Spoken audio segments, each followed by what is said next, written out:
Okay, just a little background on myself. I grew up in Duluth, Minnesota, and most of my career has been with iron mining companies. Although I did start early on out west, I worked in Alaska, Colorado, Nevada, and then I was transferred back to Minnesota. And I ended up most of my career was spent between Pickens Mather, iron mining company that was later absorbed by Cleveland Cliffs. So I ended my iron mining career with Cleveland Cliffs in 2000, and then I did contract work for another 12 or 13 years. So that's kind of my. I guess I consider myself an iron mining geologist. That's my profession. A little background on how this story started. Uh, 2 years ago, I was doing work researching a mine and a mining location called Kerr location, which was on Hibbing Taconite property, and that's the last mine that I worked at. Most of my career was spent at Hibbing Taconite. And during that, I connected on Ancestry with a lady from the Iron Range who had found in her family records a diary of sorts by a woman named Selina Rosewall. And Selina grew up in Kerr location, and she documented the history of that from the age of 10 up until the location was moved. It was actually moved twice. And in doing so, I was trying to find, I discovered that her father had been the mining captain, of course, Cornish in his case also. And I went out to our cemetery to try and find his tombstone. And I spent a couple of afternoons knocking around our oldest cemetery in Hibbing. All the documentation of the cemetery has basically been lost. So I walked around quite some, maybe 2 or 3 days, and then I finally found I'm going to try and advance now. Let's see if.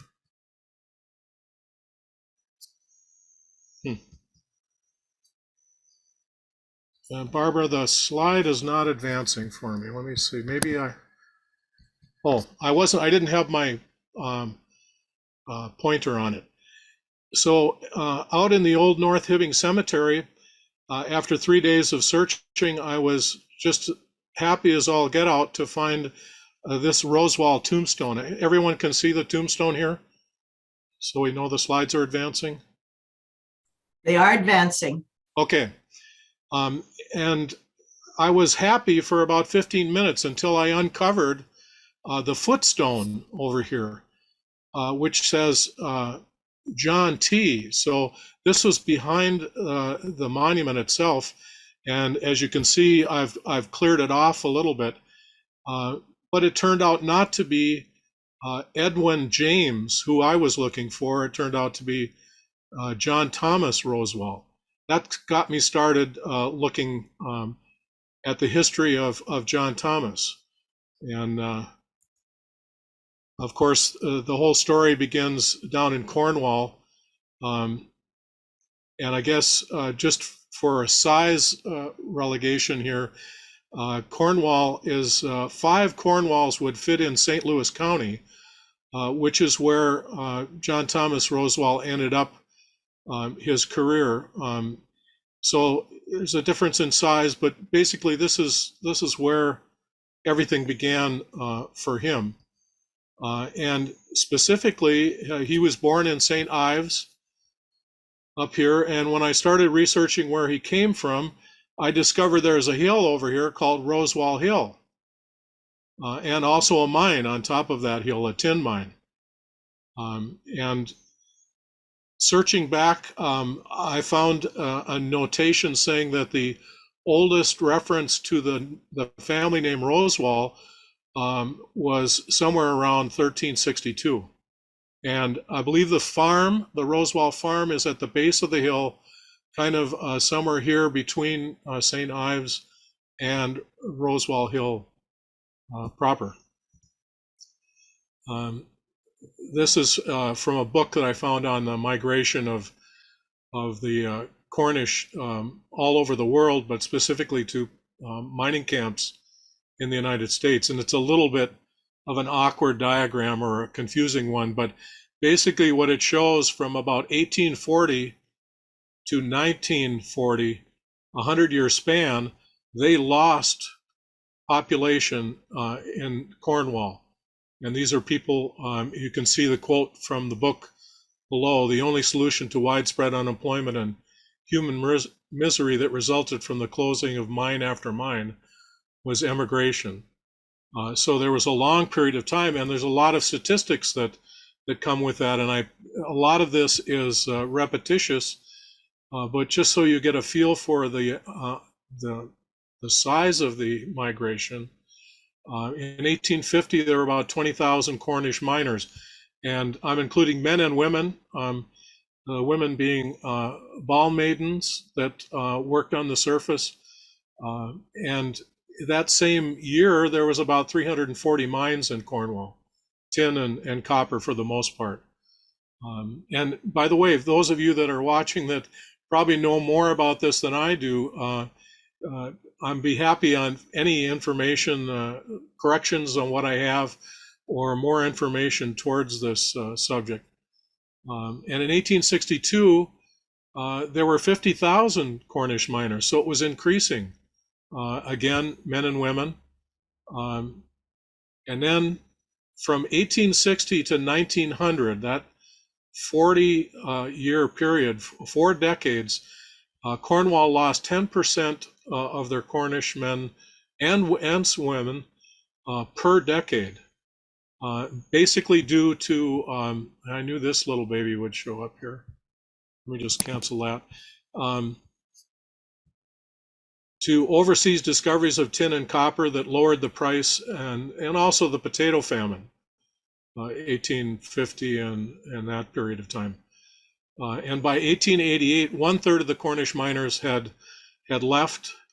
And again, another kind of duplication of statistics: from 1860 to 1900, Cornwall lost 230 miners. And the most startling thing to me was this bottom one.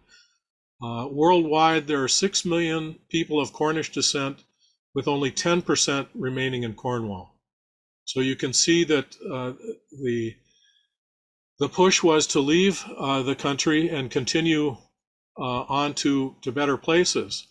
And here's a shot of where John Thomas started in St. Ives, born here, and back behind St. Ives, this area up here in the middle top of the screen, that's Rosewall Hill, and probably the Rosewall farm somewhere in that vicinity.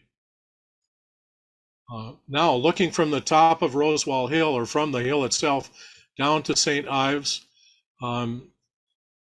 there's a mine up there called the Rosewall and Ransom Mine United. And this is kind of an artful picture of the 2 chimneys that still remain on the hill, one for the whim or the hoist area, and then one further down the slope for the pump engine. I didn't find any record of Thomas Rosewall working at this mine. In fact, I'm not sure which mines he worked at in Cornwall. That's something I'd like to discover in the future. A couple of typical pictures of Cornish miners underground, and kind of an amazing statistic here too. Tin and copper mining from 2150 BC up to the 1870s, and of course somewhat later into the 1900s actually. So that's quite a span of whatever, 4,000 years of tin mining there. And a little timeline to set the scene here. We kind of know that John Thomas was born somewhere around 1864. Every indication of documents that I found that would confirm his birth date are conflicting. None of them seem to be right. The only thing that's right is the month, usually, the month of July, but the years often, well, it's always different, and the date of the month is always different. But born in St. Ives, and of course, in 1891, he's a young man of the age 27 or so. He immigrated to the U.S. and immigrated to the UP. He was in Ishpeming, Michigan, working there. And about 6 months after arriving there, he got married to a woman named Johanna Beckerly, who must have known her before coming to the United States, I would think, being that short a period of time that living there before he married. Then quickly, after 10 or 12 or 15, we can't really nail that down. We only have census data to go by. But then he moved up to the Mesabi Range, to Myers Location, which is near Chisholm, Minnesota. If you remember, I think 2008, maybe the conference, the MHA conference was held in Chisholm, and that's when I joined the organization. This is very near where Iron World is, as far as the location of Myers mine and location. Then in 2 to 3 year periods, he moves on. He moves to Nashwauk, Minnesota, which is, say, 12, 15 miles to the west, and working at the Mississippi mine. Another 2 years, he moves to near Buell, Minnesota, and working at the Wanless mine. And in 1950, he dies tragically in Buell, Minnesota at the age of 51. From baptism records from 1872, as you see at the top here, from St. Ives, it shows 3 of the Rosewall children, John Thomas at the top here, and it shows, it indicates on here that he was born July 30th, 1864. Maybe that's right. Keep in mind now that this baptism record, baptism is some 8 or 10 years later, and there could have been errors done in this. And you see all of these listings, one for John Thomas, one his sister Mary, and then Prudence, with mothers William and Elizabeth Rosewall. Apparently it was common to have baptism parties and have all of your children baptized at the same time. Sometimes it was called a family baptism, and that's the only reason I can see that for one record in 1872 that we have these children born in, say, 1864, 1869, and 1871. That's my only guesswork there. But from this, it says that July 30th, 1864. 10 years later or so, 1874, after his birth, there's a listing in the Royal Cornwall Gazette here in June 20th of 1874. Down here is Rosewall, and it's a William Rosewall. That turns out to be his younger brother, some 10 years younger, probably born around May 24th. We don't know there. But interestingly enough, here's a Becker leg, and there's the mother has given birth to a daughter here, but the timing is not quite right for it to be the Johanna Beckerly that John Thomas ends up marrying, probably a sister. So we have John Thomas's brother here about the same period of time that Johanna's sister was born. Thanks to Ron Leiby, who lives in LeClaire, Iowa, who I also connected with on Ancestry. He has quite a collection, and some of the photos that I'm using are thanks to him and his family. But John Thomas won this at the age of 19.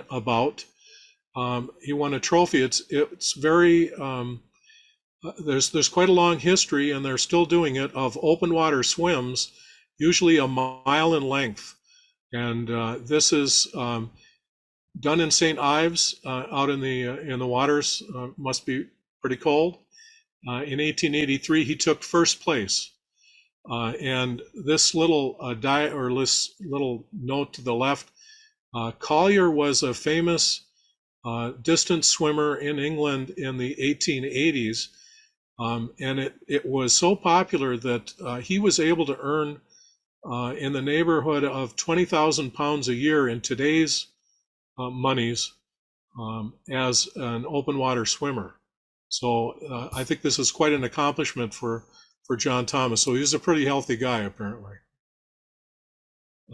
I also, doing a search on John Thomas Rosewall, doing a Google on that, I ran across this little posting about a fellow named Thomas Rosewall, who was killed in an underground mine accident where he and a fellow miner were tamping a hole underground when the hole unexpectedly exploded. And this Thomas Rosewall was only 42 years of age at the time, and he had 6 children under the age of 11 when he was killed. And as it turns out, one of those children was John Thomas Rosewall's father. So this Thomas Rosewall is the grandfather to the fellow that I've been doing the research on. Here's I just had to look a little bit, and my experience with tamping rods or bars, this is a little catalog of miners' tools from Cornwall, and I've highlighted the tamping bar here. My experience is that these are usually wooden. I'm not sure. Maybe some of you can steer me differently, but I would guess that from this, there's a groove in this rod bar that allows for the primacord or the fuse to come up through. So this would be a cross section, this little circular area here with a notch in it that allows the detonation cord to come up the hole while they're tamping it. And I couldn't resist putting this picture in.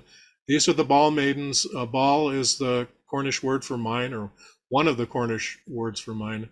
And these ladies would be on the surface quite often, breaking up large pieces of ore into smaller pieces. And as it says, they're in their protective clothing in this case.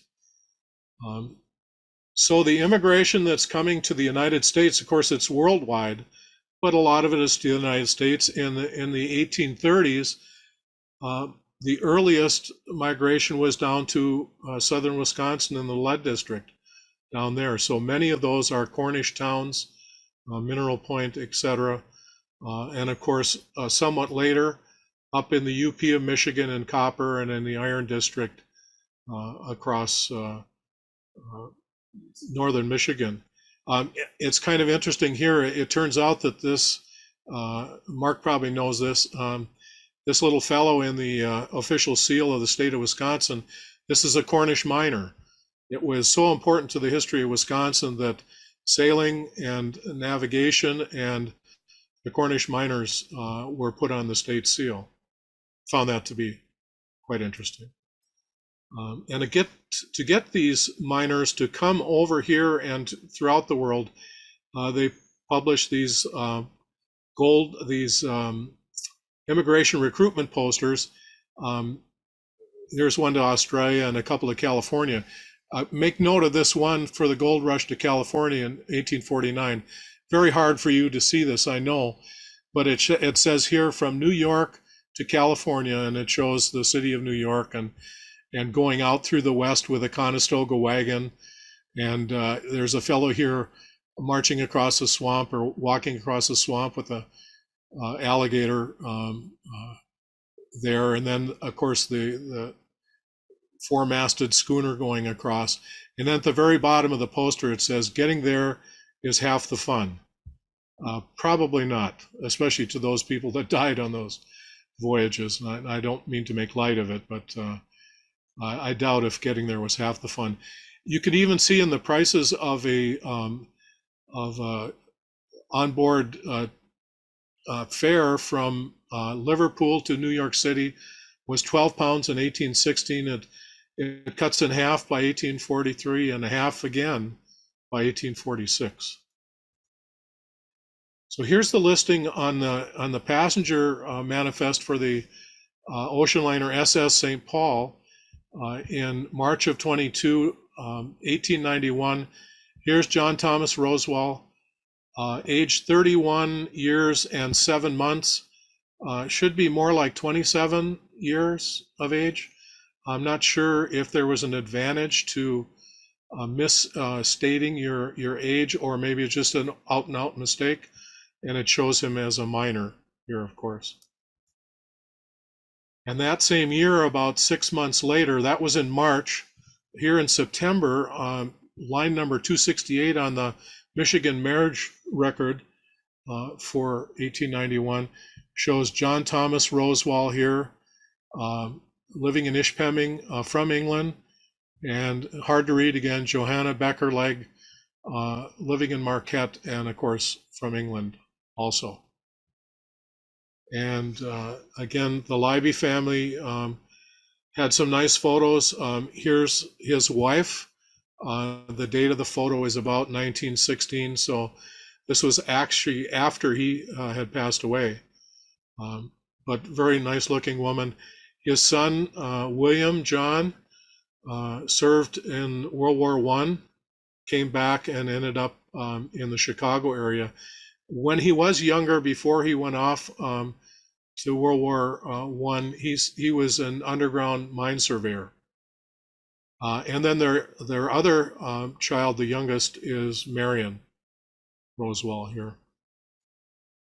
That about the same time period, maybe 8 or 9 or 10 years later, in the 1900 Ishpeming census, it shows the Rosewall family. Here's John Rosewall as the head of the family, Johanna, the wife, his son William J., his brother William, and then 3 boarders listed here.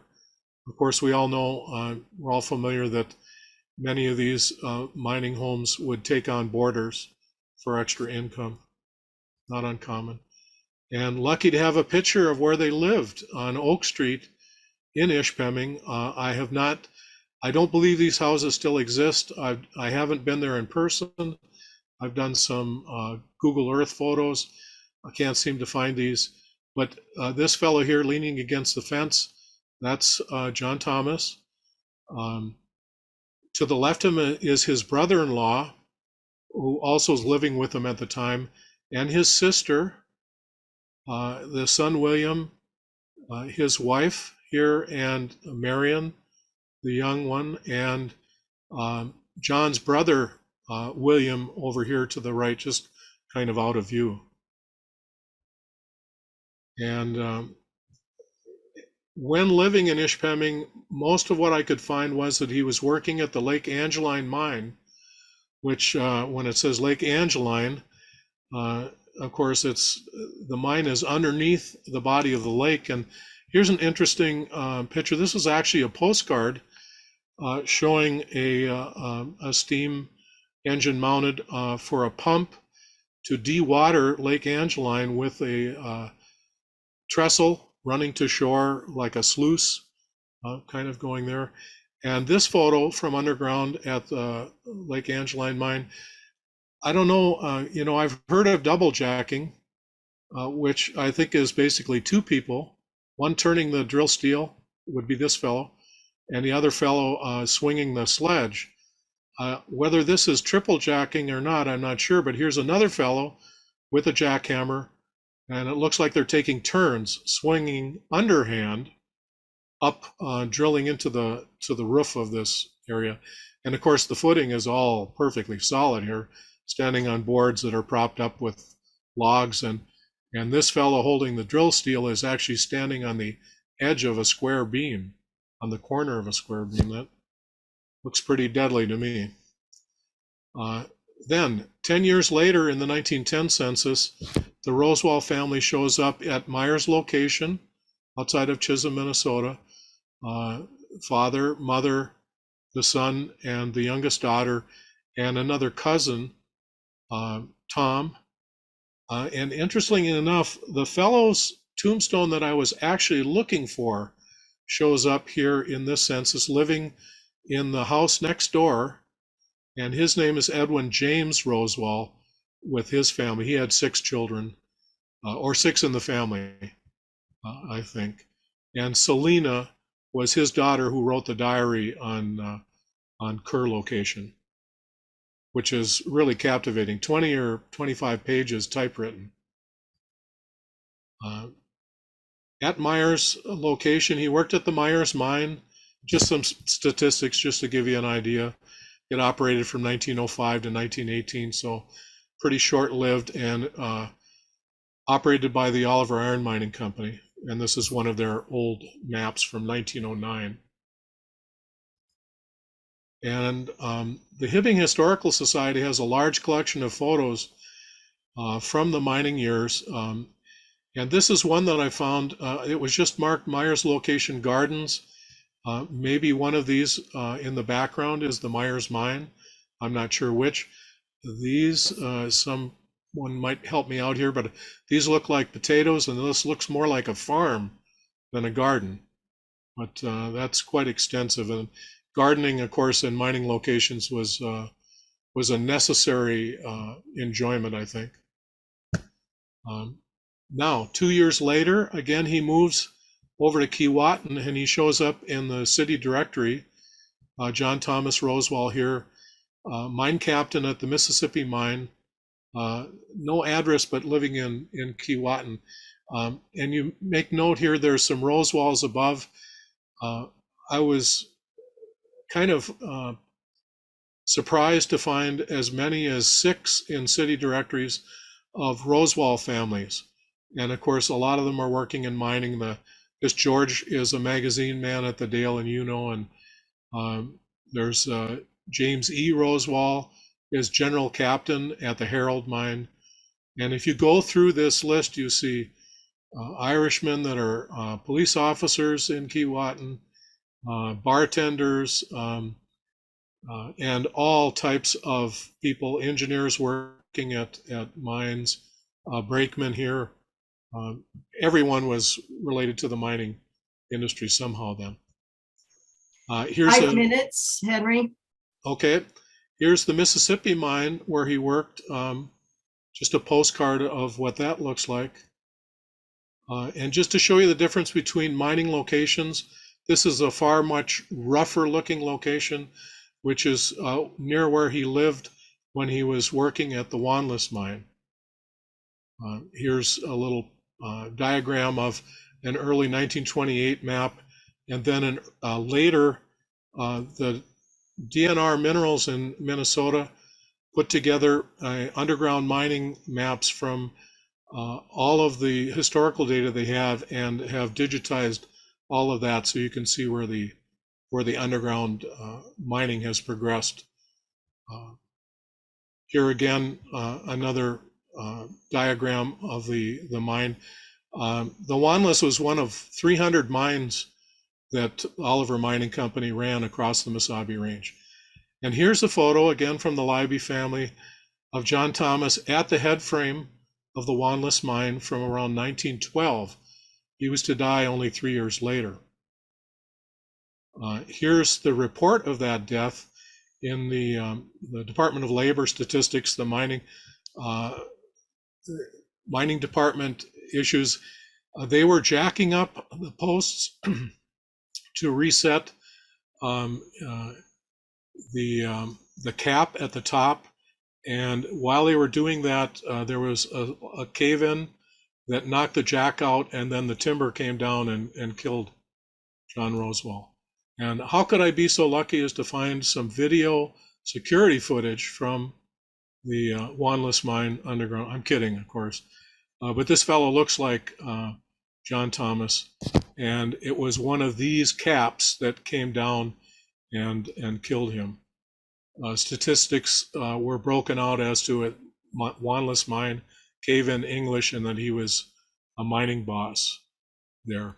Interesting to note, in a 1 year period, 24 fatalities in St. Louis County for underground mining, well, all mining, and 34 in the next 1 year period.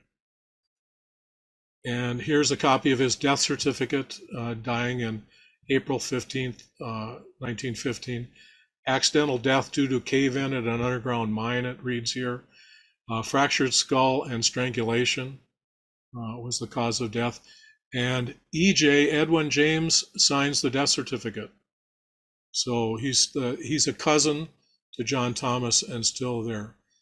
The Hibbing Tribune, lots of reports of his death and his funeral, so he was a very popular fellow. Early reports right after his death, the day after, are mostly incorrect, wrong mine, single guy, no children, and then later, after the funeral, a more accurate summary of his death. So that takes us from the beginning of the tombstone back to the tombstone of John Thomas, and acknowledgments here, the Libby family and so forth. And this last shot again, there was mentioned earlier about pasties. My guess is that these fellows down here that are eating in the front row of this underground photo are eating pasties. And that's it. Thank you. Appreciate your attention. Thank you very much, Henry. Very welcome. Any questions? And thanks, Barbara, for the extra help you gave me on getting this squared away so that it worked well for us here. Okay, anytime. Just need to Henry, unshare. the one shot you had, an aerial of the Wanless, it looked like it was below a lake. Was that lake there when it was operating underground, or does the lake represent a subsequent pit that was allowed to reflood? That's right. It was underground mined initially, and that was the Dean mine initially.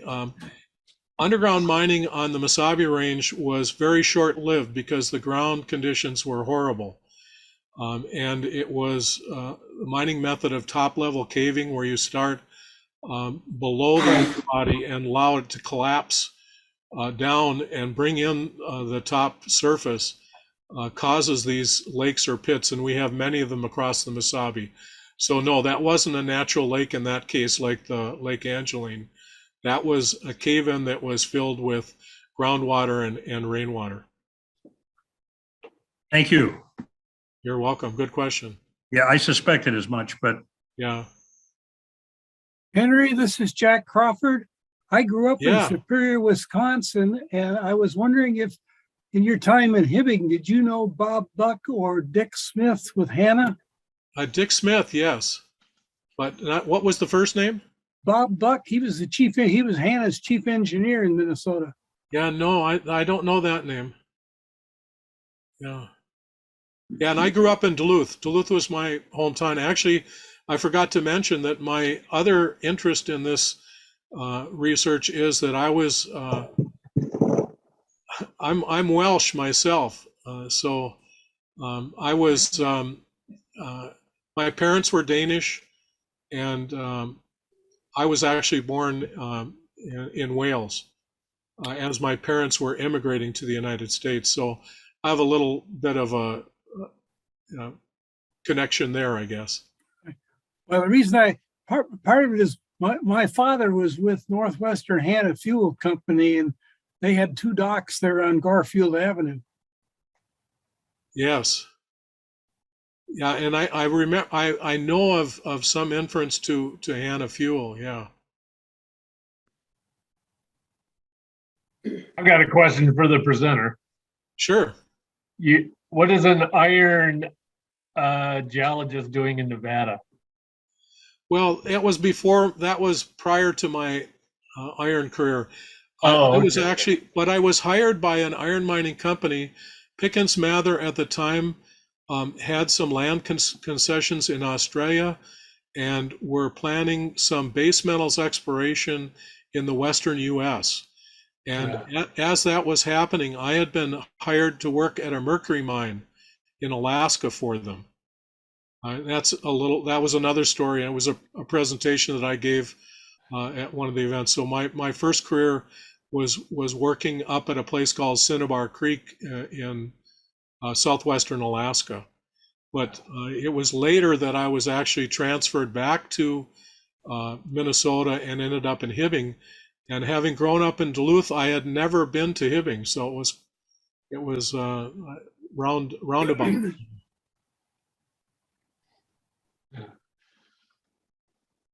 Any Henry, other? this is Damien Nance here. Yeah. Like your John Rosewall, I was born and raised in St. Ives, so I know that part of the world really well. Yes. But one of the things I was going to ask you, my recollection is that John Rosewall's mum was an Elizabeth Harvey.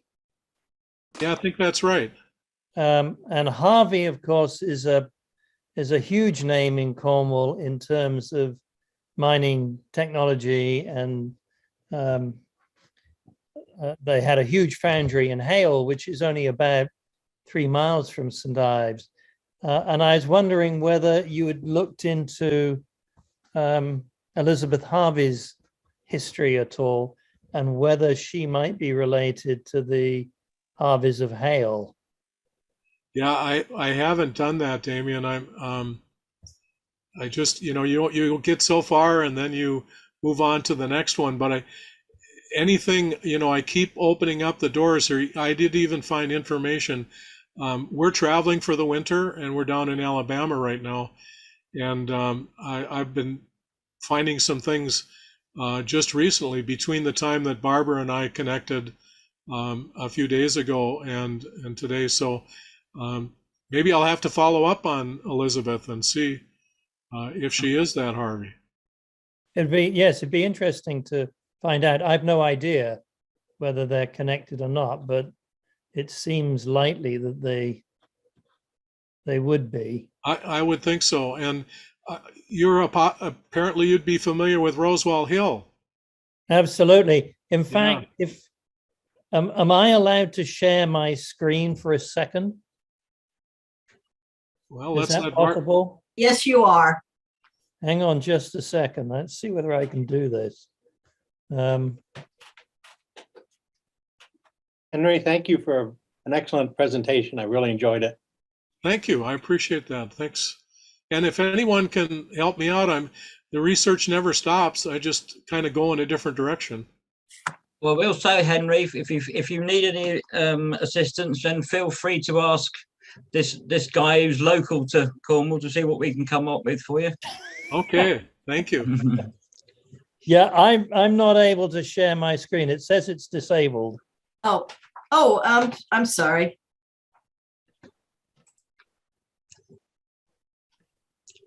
2 years ago or 3 years I ago. can. Okay, continue, Damien. Oh, Can yeah. can you see this? I can, yes. I will send you a copy of this. This is very much the same shot that you showed from the top of Rosewall Hill, probably in the 1890s. Okay. The chimney in the foreground here is the same chimney that was in the foreground of your picture, with two of the engines. This is down below are the two houses of Rosewall Hill and Ransom United that you mentioned. Right. And then in the background, you can see scores of ruined engine houses. That's mostly St. Ives Consols. And St. Ives itself is sort of, you can just about pick it out on the horizon, sort of top left there. But this is very much your view, taken probably 100 years earlier. Yes, in my photo, it mentions in the text below that the engine houses are still remaining there, just covered in ivy. And of course, the angle that the photo was taken, I think it was done to put shadows on those buildings and make it a more artistic picture than a realistic picture like yours is. Right. Well, certainly the chimney in the foreground, which dates to an earlier working of this mine. Apparently, it served the Bolton and Watt engine, probably back in the 1820s or 30s. The house to the right of it, the front wall of that still stands. Okay. The house to the left is gone completely. You can find it, but it's no more than a foot high. Okay. And there is a third house to the right, off view on this picture, which was the stamps engine. Almost impossible to get to. It's very overgrown. But the pumping engine just to the right of the chimney, front wall of that still loud and clear, and the shaft is still open. A beautiful walled shaft, like a hedge all the way up. A phenomenal bit of stonework. And am I right that there's hiking trails that take you up onto Rosewall Yes, Hill? absolutely. Yeah, Yeah. all over it. And in fact, one of them goes right by that house just below the chimney. So it's all very accessible. And the Rosewall Hill farm, I would Yes. hazard a guess, is those two houses just beyond the fields. Just beyond the fields. Yes, I In would this, think near the so. center of the photo? Yeah, left center. It could be the house left of the burrow in the right left foreground here. That might be a farmhouse. I'm not sure, but it's, as you say, it's down in the bottom there somewhere. Yes. It's now an Airbnb, I believe. I saw that listing for the Rosewall farmhouse as an Airbnb, yes. Those horse, Damien, are those horse swims down in the valley, both those structures? Probably. It looks like it, doesn't it? Now, this was taken after the mine had closed. The pumping engine to the right there was installed in 1857, and the mine sort of struggled on into the 1880s, I think. And this would be probably 1890s or maybe even early 1900s. I'm not certain. Yeah. But And- I would be happy to send you this if Yeah, please.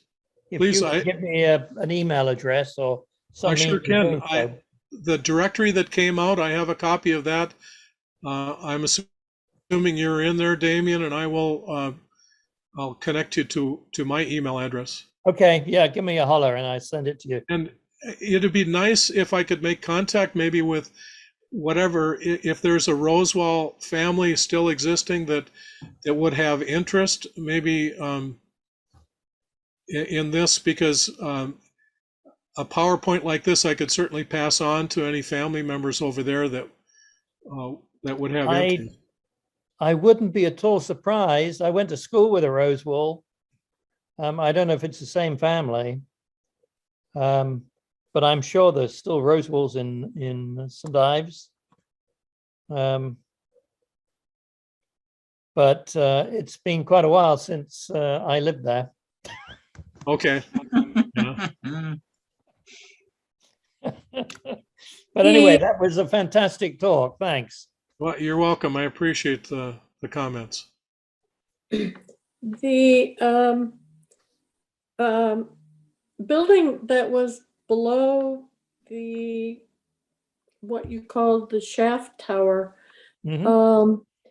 is that like a steam plant or something? And it appears to be very similar to these square houses with the towers off on the upper left of the picture, and several of these other towers that are in the background. Yes, they are all steam engines, beam engines. So if you start down the bottom right, to the right of the chimney in the foreground, that's sitting on the main shaft. That was a pumping engine.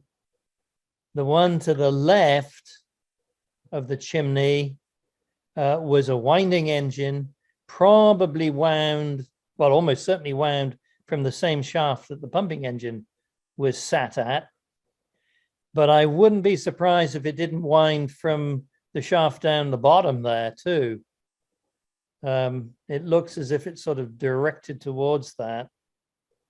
And then in the background, there are at least 3 more engine houses. There is a fourth nearer the skyline, which is actually a church. But the what function they had, I'm not sure. I think probably pumping engines, but I'm not certain what they were doing. They would be either pumping engines or winding engines down there. In Gold Hill, Colorado, we had several Cornish miners working in the gold mines, but none of the buildings appear to look similar to this. We also had a family come through looking for relatives in Gold Hill, and they are buried in the cemetery.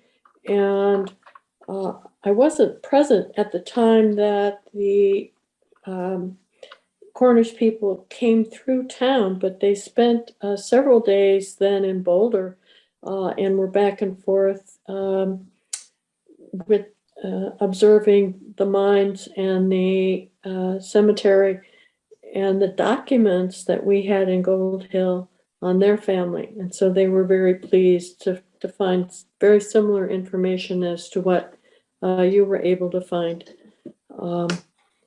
It was quite fascinating that they had come all the way from Cornwall to Boulder and to Gold Hill for gold mining. Yeah, very interesting. Thank you so much. It was the research that you've done, just absolutely fascinating. I can imagine how much time that takes just from the little bit of English ancestry I've tried to do, and all this additional material that you have found on the mines and where they lived and the relatives. It's absolutely amazing. Congratulations. Thank you. I think Ancestry gets a lot of credit there, and the internet, of course. Can I add a very brief thing? A book, if anyone is interested, there's a book on, I think it's called Mining Widows, and it's about the wives of the Cornish miners who stayed in Cornwall while their husbands went and mined in the US.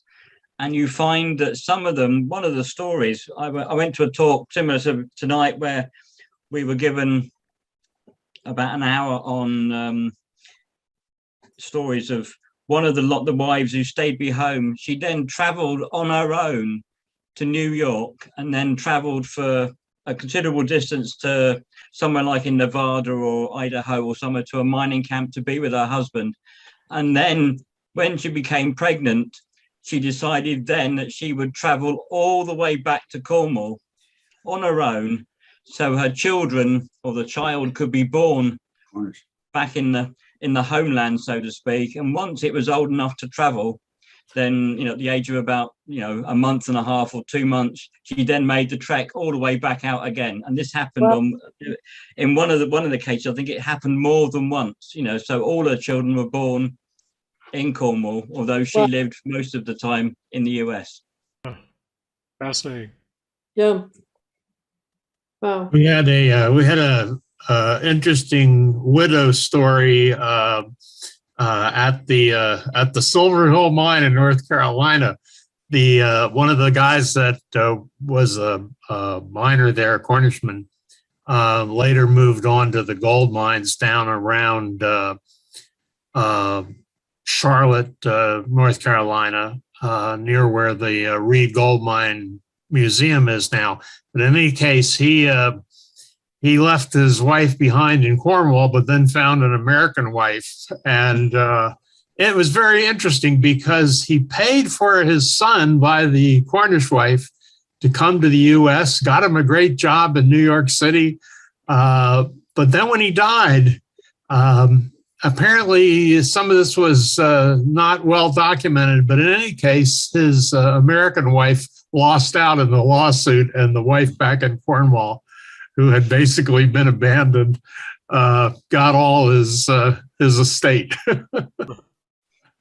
And we found out about this because just randomly, I got an email one day from a woman who was doing genealogy, and she didn't know very much about mining, but she knew she had this grandfather or great grandfather who had worked in the mines in North Carolina, and so I got her in touch with it, and over about a 5-year period, we found a very, very interesting web of family stories, because they had many other Cornish family members who worked in mines in the eastern states. Well, thank you very much, Henry. And thank you all for joining us